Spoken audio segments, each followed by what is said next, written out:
Welcome to Market Matters. I'm Charlotte Chong, joined by Khoo, Chuang. Now, Chong, today we have been tracking the market, and it's a green day for KLCI. KLCI closed 0.23% up, or 3.78 points higher at 1,641.37 points. And first up in 4 index dropped 50 points since last Wednesday. Volume was at 1.8 billion ringgit worth volume was at 1.8 billion shares worth 2.1 billion ringgit. Shares gainers were BAT, Shell, Lay Hong, which we are going to talk about Lay Hong later. Top decliners were United Plantations, PIE, Bintulu Port. And what has happened to the ringgit today? Ringgit has weakened quite a lot. Our share market actually rose despite the ringgit falling and having the worst start to the year since time immemorial, right? Because I think the ringgit slump has coincided with the Chinese disastrous start to the stock market.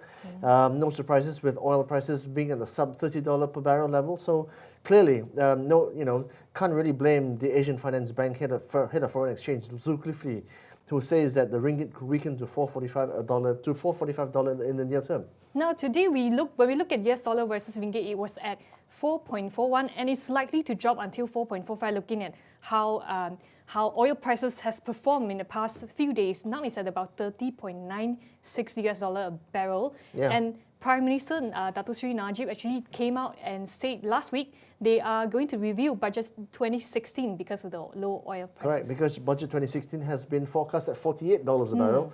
And with oil at $31 a barrel, clearly those numbers have got to be recast. Let's move on to regional markets today. We saw a mix red and green towards in the regional markets today. And Nikkei 225 down 2.71%. Shanghai Composite Index up 0.21%. Let's move on to Hotstock of the day. We have the third largest 8 producers, Lay Hong Bhd. It closed 7.56% up at 7 ringgit 26 cents today. It's one of the top gainers across Bursa today. And what's the news in this company? Well, they've done a deal with a Japanese company called NH Foods. They're going to be basically selling about a tenth of the company, or in fact, to be precise, 9% of the company to the Japanese. They're going to sell it for 30.5 million ringgit. That's going to do a few things. It's going to reduce their net gearing to 0.85 times from 1.03 times. It's going to increase their net assets a share to 298 ringgit. It's going to also trim the Yap family's controlling stake to 37.7% from 41.43%. But more importantly, they're going to be inking a JV to send processed foods to the Japanese and the Singaporean market. I think probably the competition in the local market has propelled the company, to seek business overseas. Now, when we look at QR Resources, the biggest egg producer in the country, and also the second one is Teosing Capital. So I think probably this is the reason why Lay Hong is venturing into other markets in Asia. I wonder how much the strong US dollar and the weak ringgit has got to do with the earnings outlook as well. I guess, from that JV's perspective, the Malaysian Lay Hong group will be responsible for operations, including licensing, halal certifications, while the Japanese will help in terms of R&D and their expertise overseas, especially in Japan, where they'll be selling their processed food.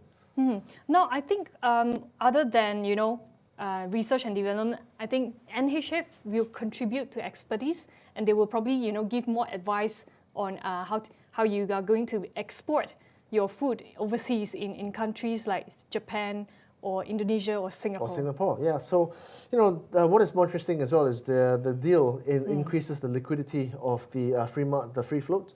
It trims the controlling Yap family's interest, and it's always quite a good outlook for for foreign investors if you are trying to get dibs into a nice regional business. I'm always a strong believer into food-related business. Now, to take it all home, the company Lay Hong Bhd, it's planning to tie it up with a Japanese listed firm called NH Foods Ltd. And this company, NHF, will buy 5.25 million shares in Lay Hong worth about 30.5 million ringgit.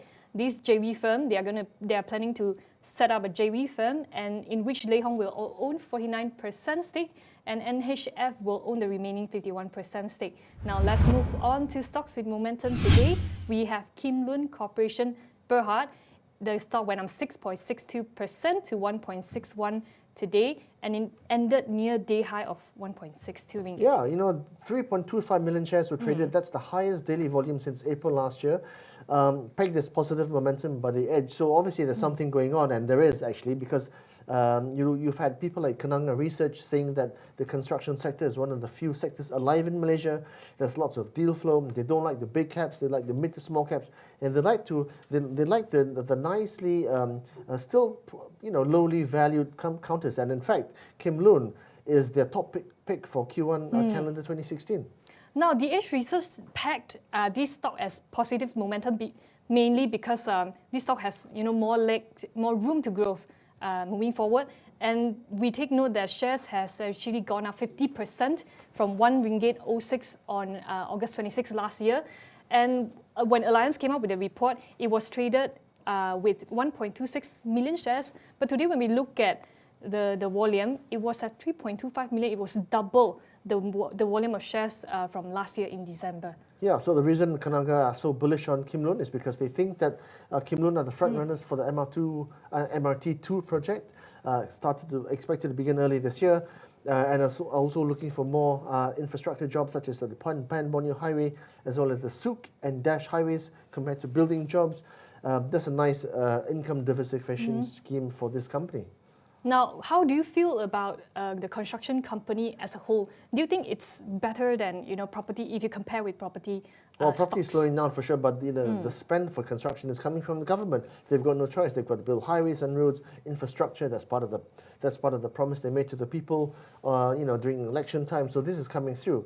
And when you look at Kimlun having closed at 162 odd, 161, there's still about 30-40 cents off Kenanga's target price of 2.05, which is in itself only 9 times earnings. So net profit up 122.7% to 19.6 million ringgit. Revenue down 17.1% to 241.1 million ringgit. To wrap up, the stock is pegged as positive momentum by the Edge Research today. Alliance DBS Research said in a report last December, there was renewed interest in Kimlun, and they believe the company to be the front runner of MRT2 project.